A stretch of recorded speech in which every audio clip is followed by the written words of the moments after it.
নমস্কার, আমি পশ্চিমবঙ্গের একজন অঙ্গনবাড়ি কর্মী।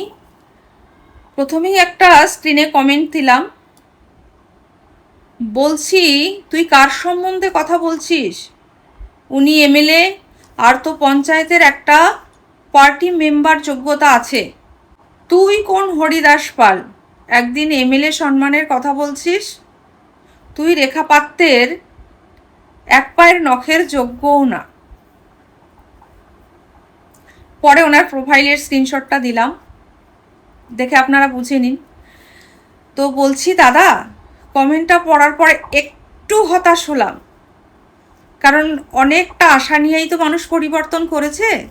সবাই যদি একরকম হয় তাহলে তো একটু চিন্তার। তো যাই হোক, সেই দিনের যে আমি ভিডিওটা করেছিলাম সেখানে আমি ওনাকে কোনো ধরনের অসম্মান করিনি। শুধুমাত্র আইসিডিএস নিয়ে একটা ভুল ইনফরমেশন ওখানে ছিল, আমি সেইটাই তুলে ধরার চেষ্টা করেছি। এমনকি আমি ওখানে আরও বলেছি, একজন মানুষের না জানাটা কিন্তু অন্যায় নয়। না জেনে ভুলভাল মন্তব্য করাটা একটা ক্রাইমের মধ্যে পড়ে। হতেই পারে উনি ছোটোবেলায় পড়াশোনার তেমন সুযোগ পাননি। অনেক সময়ই হয় পারিবারিক আর্থিক সমস্যার জন্য পড়াশোনা এগিয়ে নিয়ে যাওয়া যায় না। অনেক সময়ই হয় পারিবারিক গোঁড়ামির কারণে মেয়েরা পড়তে পারে না। আবার অনেক সময় এটাও হয় যে নিজে পড়তে না চাইলে পড়া হয়। আমি জানি না কোনটা ওনার ক্ষেত্রে হয়েছে। তবে দাদাভাই, একটা কথা তো মানবেন, সাধারণ মানুষের মধ্যে আর মন্ত্রী বা বিধায়কের মধ্যে একটা হেল অ্যান্ড হেভেন পার্থক্য। কেন কি, সাধারণ মানুষের কাছে কেউ কিছু প্রত্যাশা করে না। একজন মন্ত্রীর কাছে পাওয়ার থাকে, তার কাছে কিন্তু মানুষ প্রত্যাশা রাখে। ওখানে যে সমস্ত কমেন্ট এসেছে সেগুলোর সাথে যে আমি সহমত তাও কিন্তু নয়, কারণ আমি চাই না কোনো একজন নারীকে এভাবে অসম্মান করা হোক।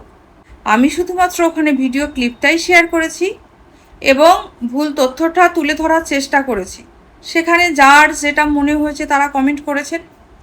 এমনকি কিছু লোক এমন কমেন্টও করেছেন, পেটে বিদ্যা নেই বলতে গিয়ে বৃদ্ধা নেই বানানটা লিখেছেন। তো তাদেরকে বলি, বিষয়টা এইরকম হয়ে গেল না যে আমি একজন ল্যাংড়া লোককে ল্যাংড়া বলতে যাচ্ছি নিজে ল্যাংড়াতে। পরিশেষে দাদা বলেছেন যে আমি রেখা পাত্রের এক পায়ের নখের যোগ্যও নই। তো কষ্ট করে বিএ পাশ করেছি দাদা, আমার ওনার এক পায়ের নখের যোগ্য হওয়ার লোভও নেই। এমনকি আপনি যদি ওনার পুরো বডির যোগ্য হওয়ার অফারও আমাকে দেন, সেই লোভও আমার নেই। কারণ আমি অন্তর থেকে বিশ্বাস করি, একজন মূর্খ বন্ধুর থেকে একজন শিক্ষিত শত্রু অনেক ভালো। আর একজন শিক্ষিত নারী হন হাজারো স্বপ্নের পথপ্রদর্শক। নারী শিক্ষাকে অবহেলা করে সমাজের উন্নতি আশা করা বৃথা। নারীকে শিক্ষার আলো থেকে বঞ্চিত করা মানে সমাজের অর্ধেক শক্তিকে অন্ধকারে রাখা। নারী জাতির হাতে বই থাকা মানে একটা জাতির হাতে ভবিষ্যৎ। তাই ওনার নখ বা বডি কোনো কিছু যোগ্য হওয়ারই আমার লোভ নেই। আর তাছাড়া ওনাকে সত্যিই আমি কোনোভাবে অসম্মান করতে চাইনি। আমি শুধুমাত্র এটাই জানাতে চেয়েছিলাম যে উনি আইসিডিএসদের সাথে যদি কাঁধে কাঁধ মিলিয়ে থাকতেন, সেটাই অনেক বেশি পাওনা হতো আমাদের। আর আপনারা আমাকে কি রেখা পাত্রের বাইরে বেরোতে দেবেন না নাকি?